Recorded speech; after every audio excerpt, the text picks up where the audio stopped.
कोई भी सरकार है जब अनऑथराइज्ड हो रहा था तो आंखें बंद कर लेती, चाहे कोई भी सरकारें रही, चाहे हमारी रही, चाहे कोई भी। जिस समय एक्शन लेना होता है उस समय करते नहीं, जब बन जाते हैं तो उसके बाद लेते हैं।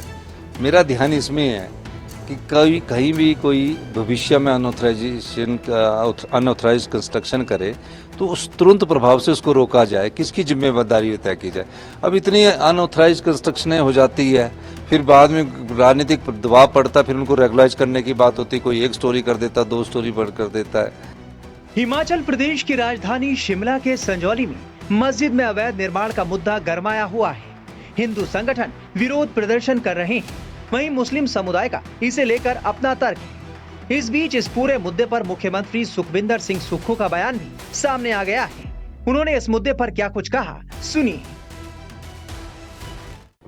कोई भी सरकार है जब अनऑथराइज्ड हो रहा था तो आंखें बंद कर लेती, चाहे कोई भी सरकारें रही, चाहे हमारी रही, चाहे कोई भी। जिस समय एक्शन लेना होता है उस समय करते नहीं, जब बन जाते हैं तो उसके बाद लेते हैं। मेरा ध्यान इसमें है कि कहीं भी कोई भविष्य में अनऑथराइज कंस्ट्रक्शन करे तो उस तुरंत प्रभाव से उसको रोका जाए, किसकी जिम्मेदारी तय की जाए। अब इतनी अनऑथराइज कंस्ट्रक्शनें हो जाती है, फिर बाद में राजनीतिक दबाव पड़ता है, फिर उनको रेगुलाइज करने की बात होती है, कोई एक स्टोरी कर देता, 2 स्टोरी बढ़ कर देता है। आदमी के स्वभाव में कई बार ऐसा आ जाता है कि क्या पता मेरी सरकार रेगुलाइज कर देगी, राजनीतिक रूप से का लाभ लेने के लिए भी कई बार हम ऐसे फैसले कर लेते हैं। ये हमें तय करना है कि जिस समय अनऑथराइज कंस्ट्रक्शन हो रही हो उस समय वहाँ कौन अधिकारी था। ये कुछ एसओपी बनाने की जरूरत है, मैं इस दिशा में जरूर काम करूंगा। उधर शिमला के संजौली में बनी मस्जिद को लेकर नगर निगम शिमला के आयुक्त के कोर्ट में 7 सितंबर को सुनवाई हुई। वक्फ बोर्ड के वकील का इस सुनवाई को लेकर क्या कुछ कहना है वो आपको बताएंगे। उससे पहले बता दें कि अब इस मामले की अगली सुनवाई 5 अक्टूबर को होगी, यानी करीब 1 महीने के लिए मामला टल गया है। एसपी वक्फ बोर्ड को म्युनिसिपल कॉर्पोरेशन शिमला ने नोटिस जारी किया था अनऑथराइज कंस्ट्रक्शन के बारे में, जिसका हमने आज रिप्लाई सबमिट करा और डॉक्यूमेंट्स भी सबमिट करे। इशू कंस्ट्रक्शन से रिलेटेड जो है वो अभी कोर्ट में सब जुडिस है, उसका तो अभी डिसीजन होगा, कोर्ट डिसाइड करेगी। आज कोर्ट ने ओनरशिप के बारे में पूछा तो हमने रिप्लाई और डॉक्यूमेंट्री एविडेंस से कोर्ट को बताया कि 1947 में जब वक्फ सर्वे हुआ था, वक्फ प्रॉपर्टीज का थ्रू आउट इंडिया सर्वे हुआ था, तब से प्रॉपर्टी 1947 से लेकर के मस्जिद वक्फ बोर्ड की प्रॉपर्टी है। तो उसके बाद रेवेन्यू एजेंसी के लिए वक्फ बोर्ड ने कई बार एंट्रीज करेक्ट करने के लिए लिखा, लेकिन करेक्शन नहीं हुई। बाकी जेई कंसर्न एक लेटेस्ट स्टेटस रिपोर्ट देंगे प्रॉपर्टीज की, कंस्ट्रक्शन की और बाकी सब चीज़ों की, उसका हम डिटेल रिप्लाई फाइल करेंगे नेक्स्ट डेट ऑफ हियरिंग में। अगली डेट ऑफ हियरिंग क्या है? 5 अक्टूबर को। आपकी जो मेरिट्स हैं apart from as you said reply में दिया है, क्या है और क्या उम्मीद कर रहे हैं फॉर द जस्टिस? नहीं, देखिए अभी इट्स टू अर्ली टू से। अभी जो लेटेस्ट स्टेटस रिपोर्ट जे कंसर्न की होगी उसमें वो क्या रिपोर्ट देते हैं उसको हम एग्जामिन करेंगे, उसका रिप्लाई देंगे। अभी इतने जल्दी हम नहीं कह सकते कि हमारा लाइन ऑफ एक्शन क्या होगा, वो डिपेंड करता है कि उनका क्या स्टेटस रिपोर्ट आती है, उसको एग्जामिन किया जाएगा, उसका रिप्लाई फाइल होगा। और as an advocate, as an individual, क्या अपील करेंगे टू द सिविल सोसाइटी? देखिए, मैं I am concerned with my case only. I have been engaged by SC Waqf Board to conduct the case and I am conducting the case only.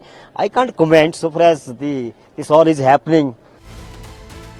वहीं इससे पहले संजौली की जामा मस्जिद के इमाम कह चुके हैं कि ये मस्जिद 1947 से पहले की है, लेकिन बाद में हुए अवैध निर्माण के मुद्दे पर उन्होंने कुछ भी खुलकर नहीं कहा। शहजाद जी, ये बताइए कि ये जो पूरा विवाद है इस पर क्या पक्ष है आपका, और जो कहा जा रहा है कि भाई ये अवैध है, इस पर कितनी सच्चाई? देखो, ये मामला तो वक्फ बोर्ड और एमसी के इसमें चला हुआ है, इसको वक्फ बोर्ड देख रहा है इस मामले को हमारी तरफ से।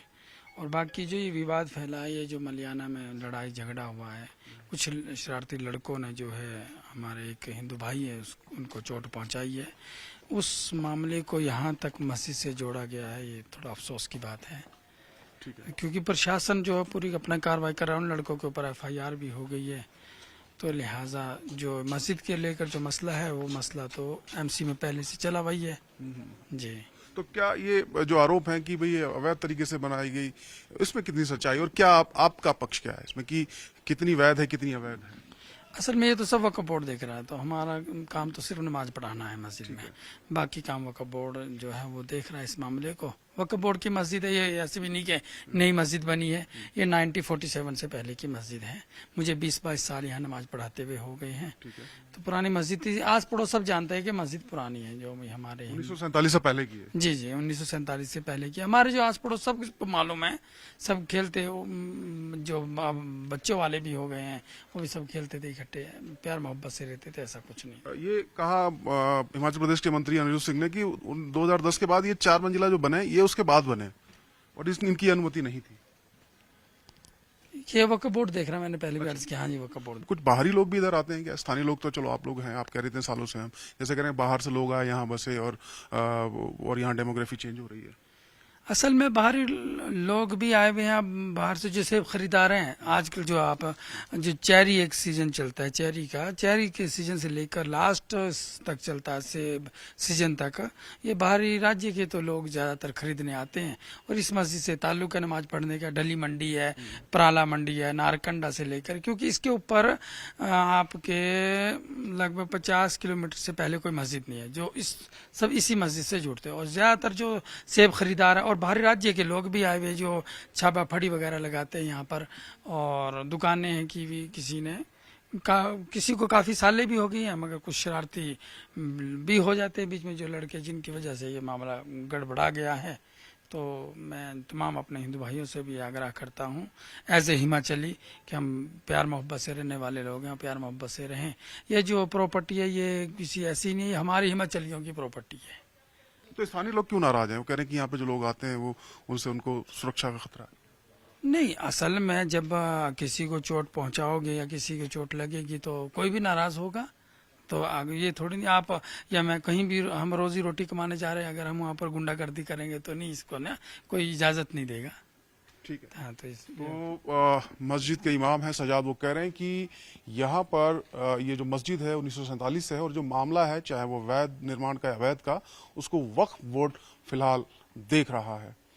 संजौली से वीडियो जर्नलिस्ट नितिन के साथ मनोज कुमार, टाइम्स नानो भारत। बहरहाल अब इस मामले में अगली सुनवाई 5 अक्टूबर को होगी। फिलहाल इलाके में सुरक्षा व्यवस्था चौकस है। अब देखना होगा कि आगे इस मामले में स्थानीय हिंदू नेता और हिंदू संगठन क्या रुख अपनाते हैं।